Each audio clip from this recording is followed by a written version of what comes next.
Schneepnoi. Science. Okay, today we're going to talk about prediction and hypothesis.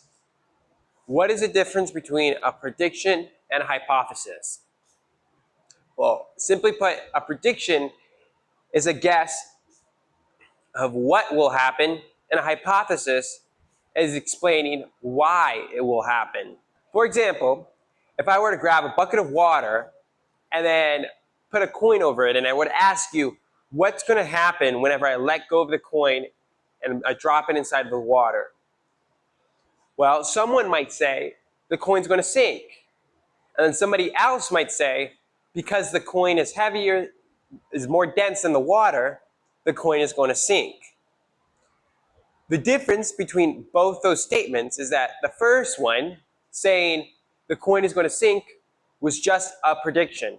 It just said what will happen. But the second explanation gave the reason why it will happen.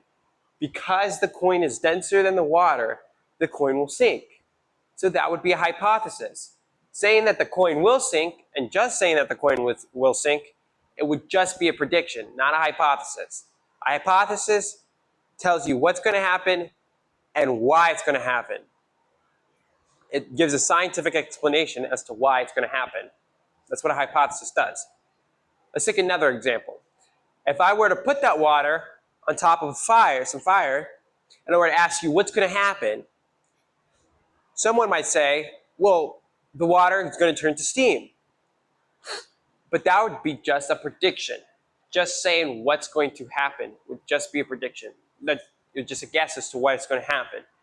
But a hypothesis, if you were trying to hypothesize,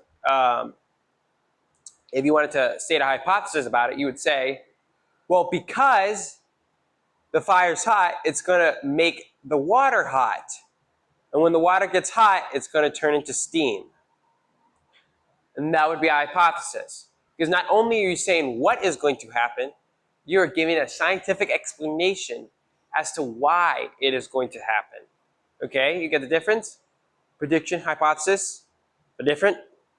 Okay, now you, back at home, go do an experiment and don't just come up with a prediction, make a hypothesis about it.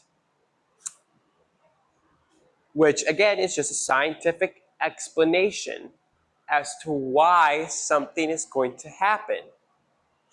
Another, just in case it's not in your head yet, another example would be if I were to kick the ball. Kick a ball.